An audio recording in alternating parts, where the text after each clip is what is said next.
वंदे आज देश भर में सबने एक ही चश्मा लगा रखा है। वो चश्मा है देशभक्ति का।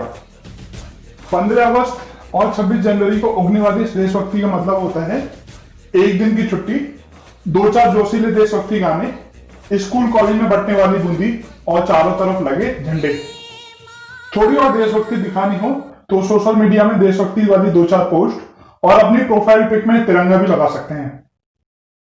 दिल्ली हाई कोर्ट की जस्टिस प्रतिभा रानी एक मुकदमे के दौरान कहती हैं, छात्रों में इंफेक्शन फैल रहा है, रोकने के लिए ऑपरेशन जरूरी है।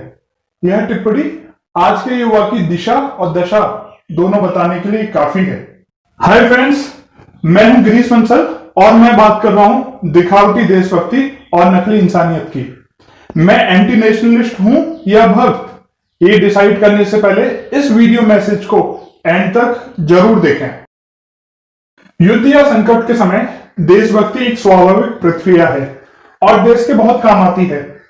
जापान के देश प्रेमियों के बारे में कहा जाता है, दूसरे महायुद्ध के बाद वे अपने साथ एक टूल किट लेकर चलते थे और सिनेमा हॉल या बस की फटी हुई सीट सिल देते थे। लेकिन जब कोई संकट ना हो तो राजनीतिक पार्टियां अपने हितों को देशभक्ति के नाम से परोसती हैं और फिर देशभक्ति और राजनीति के बीच छद्म युद्ध में हमको फंसा दिया जाता है। किसी परिपक्व प्रजातंत्र के लिए देशभक्ति उसका अलंकार है, किंतु अनियंत्रित और बड़ा चढ़ाकर पेश किया गया राष्ट्रवाद प्रजातंत्र को भीड़ तंत्र बना देता है।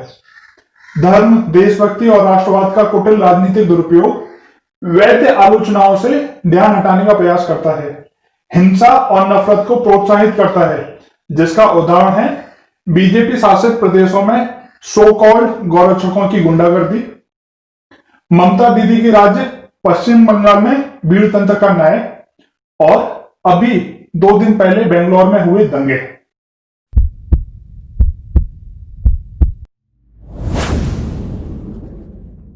हमको ध्यान रखना चाहिए, हमारा देश एक लोकतांत्रिक देश है और लोकतंत्र में वोट रूपी चाबुक जनता के पास होता है, राजा के पास नहीं।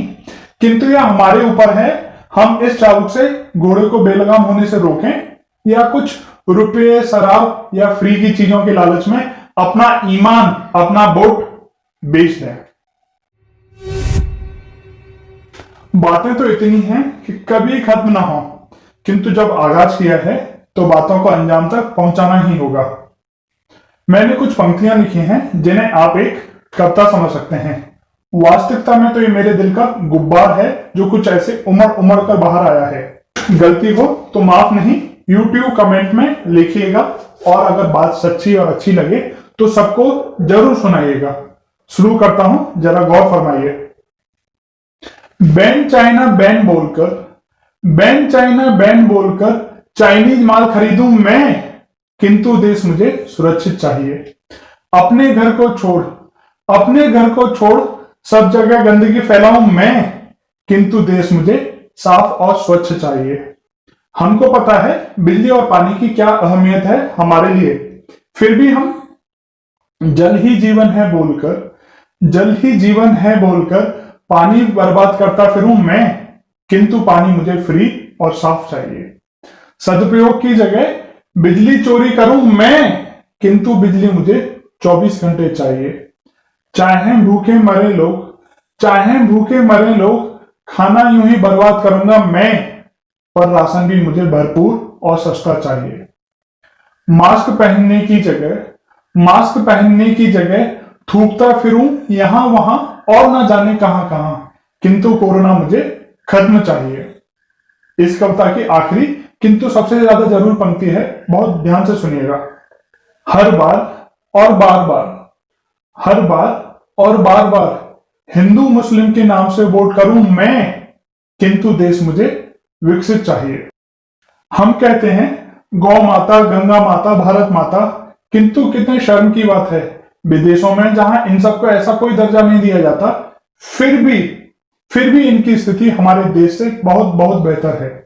इसलिए गौ माता, गंगा माता, भारत माता दुखी होकर कह रही हैं, कितना और सहूं अब मैं, कितना और सहूं अब मैं, मुझे तुम जैसा बेटा नहीं, केवल एक इंसान और उसकी इंसानियत चाहिए।